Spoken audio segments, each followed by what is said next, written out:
Hello বন্ধুরা, সবাই কেমন আছো? আশা করি সবাই ভালো আছো, সুস্থ আছো, যে যেখান থেকে দেখছো। তো আজকে আমি এই বাঁধাকপি নিয়েছি। এই বাঁধাকপিটা অর্ধেকটা কাটলাম। এই বাঁধাকপির পাকোড়া করব আজকে। তো কিভাবে পাকোড়াটা করছি বন্ধুরা, চলো দেখে নাও। তো আমি এখানে বাঁধাকপিকে খুব ঝিরিঝিরি করে কেটে নিয়েছি, আর পেঁয়াজ দিয়েছি এর মধ্যে, আর লঙ্কা চিড়ে চিড়ে ফাটিয়ে ফাটিয়ে দিয়েছি। ভিডিওটা ভালো লাগলে বন্ধুরা অবশ্যই তোমরা লাইক করো, কমেন্ট করো, আর সবাই কিন্তু ভালোবাসা দিয়ে পাশে থেকো। তো আমি এখানে সব কিছু দিয়ে দিচ্ছি। এরপরে দিয়ে দিলাম লবণ, পরিমাণ মতো লবণ দিয়ে দিতে হবে। এখানে লবণটা দিয়ে দিলাম এর মধ্যে। এরপরে দিয়ে দিচ্ছি হলুদ, পরিমাণ মতো হলুদ। তারপরে দিয়ে দিব এখানে বেসন। তো প্রথমে চাট মশলা দিয়ে দিলাম। এখানে আমি একটা ভাজা মশলা রেডি করে রেখেছি, ওই মশলাটা আমি দিয়ে দিলাম। এটা ভাজা মশলা, সব কিছু দিয়ে বানিয়েছি, একটা বাড়িতে তৈরি করেছি একটা ভাজা মশলা, চাট মশলা, ওটাই আমি দিয়ে দিলাম এখানে। এটা দিলে টেস্টটা খুব ভালো হয়, আর খেতে দারুণ একটা ফ্লেভার আসে, আর ভাজার সময় খুব সুন্দর লাগে। তো আমি এখানে বেসন দিয়ে দিচ্ছি। এই যে পরিমাণ মতো বেসন দিয়ে দিতে হবে। বেসন দিয়ে দিতে হবে পরিমাণ। তারপরে দিয়ে দিলাম আমি চালের গুঁড়ো। চালের গুঁড়োটা দিলে খেতে ভালো লাগবে, কড়কড়া হবে, খেতে খুব সুন্দর হবে। আর বেসনটা দিলাম, চালের গুঁড়ো দিয়ে দিলাম এখানে।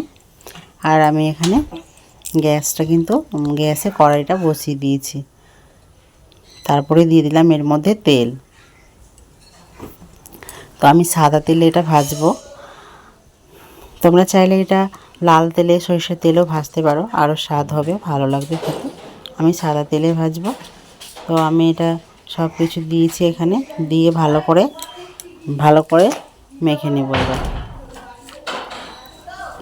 তো আমি আরও এখানে কিছু মশলা এড করব।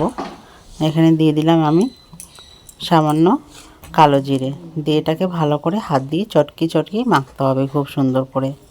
আর এর মধ্যে কিন্তু একদম জল দেবে না, জলটা দিতে হবে না। জল দিলে এটা মানে নষ্ট হয়ে যাবে। জল ছেড়ে, এমনিতেই জল ছেড়ে যাবে, পেঁয়াজ আছে আর বাঁধাকপি আছে, বাঁধাকপিতেও জল থাকে, পেঁয়াজেও কিন্তু রস থাকে। এই পাতা এটা দিয়ে মাখা যাবে।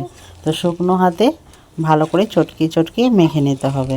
তো খুব সুন্দর করে আমি মেখে নিচ্ছি। এই যে দেখতে পাচ্ছ তোমরা, এইভাবে করে মেখে নেবে। আর বাড়িতে অবশ্যই ট্রাই করো, খুব ভালো লাগে খেতে। আমি এটা মাঝে মধ্যে করে খাই। তো পাতাকপিটা ভালো করে ঝিরঝিরি করে কাটতে হবে, যত পাতলা কাটা যায় আর কি। খুব পাতলা পাতলা করে বাঁধাকপিটা কাটতে হবে। আর পেঁয়াজটা খুব সুন্দর করে ঝিরঝিরি করে কাটতে হবে। যত ঝিরঝিরি করে কাটা যাবে অত ভালো লাগবে খেতে, সেদ্ধটাও হয়ে যাবে খুব ভালোভাবে। আর চালের গুঁড়োটা অবশ্যই লাগবে। চালের গুঁড়োটা না দিলে একটু কড়কড়াভাবে হবে না, ভালো লাগবে না খেতে, মুচমুচে হয়ে যাবে শুধু বেসন দিয়ে করলে। তো বেসন দিয়ে শুধু করে খাওয়া যায়, কিন্তু চালের গুঁড়োটা দিলে খেতে ভালো হবে। তো আমি খুব সুন্দর করে এখানে চটকে চটকে হাত দিয়ে মেখে নিচ্ছি। যত শক্তি আছে সব দিয়ে দিচ্ছি। আর এটা অনেকটাই পরিমাণে ছিল, কিন্তু মেখে একবারে অল্প হয়ে যাবে। মেখে বেশি দেখে মনে হয়, কিন্তু খুব মাখতে মাখতে একবারে অল্প পরিমাণটা কমে যাবে। আর লঙ্কাটা, বাচ্চারা যদি বাড়িতে ছোটো বাচ্চারা থাকে তাহলে লঙ্কাটা স্কিপ করে দিতে পারো, মানে পরে থেকে যখন বাচ্চার জন্য কয়েকটা ভেজে তারপরে লঙ্কাটা দিয়ে দিতে পারতো। আমি এখানে লঙ্কা গুঁড়োটা ব্যবহার করে নিই, কারণ আমার বাড়িতে ছোটো বাচ্চা আছে আর ও খেতে পারবে না। আর আমি খুব ঝিরিঝিরি করে লঙ্কাটা কাটে নিই। যদি ঝাল ঝাল খেতে পছন্দ করো তোমরা, তো এটাকে ভালো করে ঝিরিঝিরি করে লঙ্কাটাকে ঝিরিঝিরি করে কাটলে হবে। তো আমি এরকম শেপ দিয়েছি লঙ্কাটা, লম্বা করে চিড়ে দিয়েছি, কারণ লঙ্কাটা দেখা যাবে, লঙ্কাটা ফেলে দেওয়া যাবে, বাচ্চা খেতে পারবে তার জন্য। আর লঙ্কার গুঁড়ো দিলেও এখানে খেতে ভালো লাগে, লঙ্কার গুঁড়োটা আমি ব্যবহার করে নিই। তো খুব সুন্দর করে আমি চটকে চটকে মেখে নিচ্ছি। আর না ভালো করে না মাখলে খেতে কিন্তু ভালো হবে না। সব কিছু ম্যাশ না হলে পরিমাণগুলো ঠিকভাবে বোঝাবে, লবণ টবণ সব, হলুদ, চালের গুঁড়ো, বেসন সব কিছু ভালো করে হতে হবে। খুব সুন্দর করে মাখিয়ে নিচ্ছি।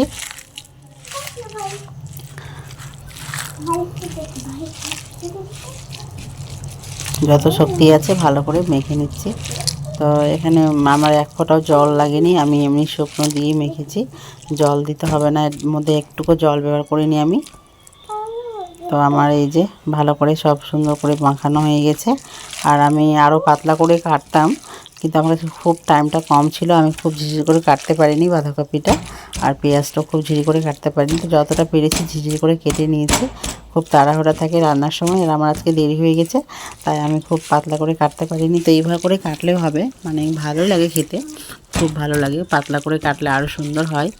তো আমি এরকমভাবে কেটেছি, আর খুব ভালো করে চটকি চটকি মাখতে হবে, এটাই হলো কথা। যত সুন্দর করে মাখা যাবে তত ভালো। সব বাঁধাকপির গায়ে, ক্যাবেজে আর বাঁধাকপি সব কিছুর গায়ে যেন সব কিছু লেগে যায়। তো আমি এই যে হয়ে গেছে মাখাটা, এবার আমি দিয়ে দিব। নিজের ইচ্ছে মতো শেপ দিতে পারো এখানে। তো আমি এরকম শেপ দিয়ে দিয়ে করে নিচ্ছি গোল গোল করে, এই খেতে ভালো লাগবে। তো অল্প ছোটো ছোটো করে নিচ্ছি আমি। প্রথমে ছোটো ছোটো করে অল্প অল্প করে নেব। আর এর মধ্যে একটা জিনিস আরও এড করতে পারো তোমরা, ধনে পাতাটা দিলে খুব ভালো লাগে খেতে। তো আমার মেয়ে ধনে পাতাটা খাবে না, তাই আমি ধনে পাতাটা দিইনি এখানে। পরে আমরা খাবার সময় পরে আবার এড করব। তো এইভাবে করে। আর লবণটা প্রথমটা ভাজার পরে একটা খেয়ে দেখবে যেন লবণটা কেমন আছে, ঠিক আছে না, ভালো মানে কম আছে না বেশি আছে, তাহলে মানে স্বাদটা ভালো হবে, বাড়িয়ে কমিয়ে দেওয়া যাবে লবণটা। তো আমার এখানে সব ঠিকঠাক ছিল। আর খুব সুন্দর করে ভেজে নিচ্ছি শেপ দিয়ে দিয়ে, যতটা ধরছে তেলে আর কি। গরম তেলটা গরম হয়ে যাওয়ার পরে দিতে হবে। আমি মাখার আগে কিন্তু কড়াইটা এখানে বসিয়ে দিয়েছিলাম গ্যাসে, আর তেলটাও দিয়েছিলাম। তো আমার তেলটা এখানে গরম হয়ে এসেছে, আর খুব সুন্দর করে এই যে ভেজে নিচ্ছি আমি। এটা খুব ভালো করে আস্তে আস্তে হালকা আঁচে মিডিয়াম আঁচে ভাজতে হবে, না হলে কিন্তু পুড়ে যাবে। বেশি জাল আঁচ দিয়ে দিলে কিন্তু উপরটা পুড়ে যাবে, ভিতরটা একদম সেদ্ধ হবে না। তো এই যে বন্ধুরা দেখো, এখানে কিন্তু আমার এই যে হয়ে যাচ্ছে, লাল লাল হয়ে এসেছে। এক পিঠটা হয়ে গেছে এক দিকটাতে, আর পরে উল্টো দিকটা আবার উঠিয়ে আমি আবার উল্টো দিকে উল্টিয়ে দিচ্ছি। এটাও ভালো করে ভেজে লাল করে নেব।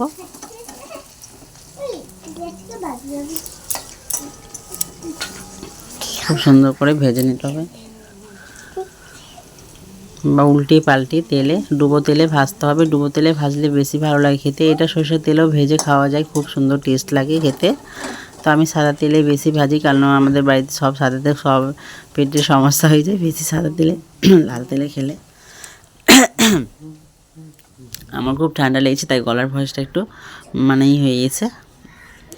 আর এই যে এগুলো এখনও অতটা আছে ভাজতে, আবারও দিয়ে দিলাম। এবার আমি হাতটা ধুয়ে নিয়েছি, প্রথমটা হাতে দিয়েছি, তারপরে আমি চামচ নিলাম, তারপরে চামচ দিয়ে কিন্তু আমি পরেগুলো চামচ দিয়ে উঠে উঠে যেমন শেপ হচ্ছে দিয়ে দিচ্ছি।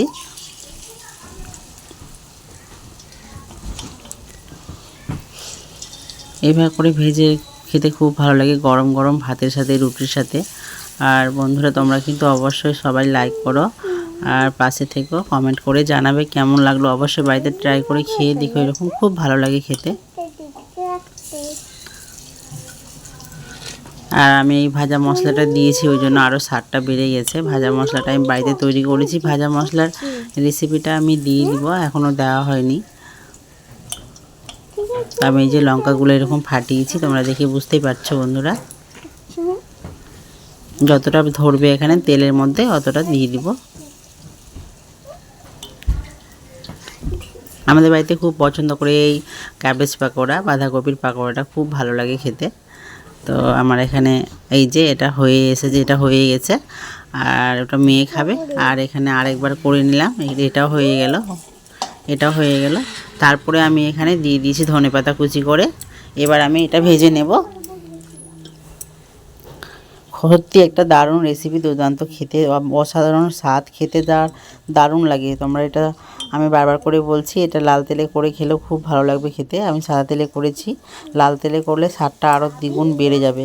তো লাল তেলে তোমরা সরষের তেলে করে খেতে পারো। তো আমি এখানে বড় বড় করে শেপ করেছি, যেটা ধনেপাতা দিলাম এটার কিন্তু বড় বড় শেপ দিয়েছি। আর আমি এবার এটা উল্টো পিঠটা হয়ে এসেছে, এবার আবার করবে। কিন্তু এটা আমার ধনেপাতাটা দিয়ে খুব সুন্দর একটা ভালো একটা গন্ধ, খুব সুন্দর একটা স্মেল বেরাচ্ছিলো, দারুণ লাগছিলো।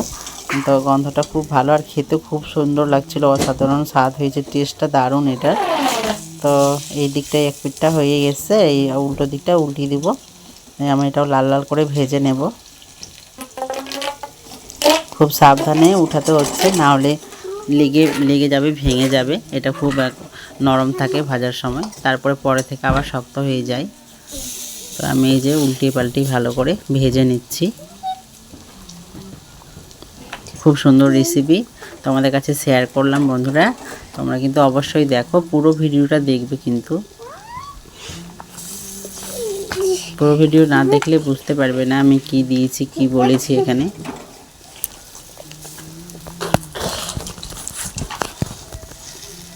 তো যে সবগুলোই উল্টানো হয়ে গেছে। সবাই ভালোবাসা দিয়ে পাশে থেকো বন্ধুরা। আর কেমন লাগলো অবশ্যই কমেন্ট করে জানাবে আমাকে। সবাই ভালো থাকবে, সুস্থ থাকবে। সবাইকে অনেক অনেক ভালোবাসা রইল। আবার অন্য কোনো পরের ভিডিও নিয়ে আসবো।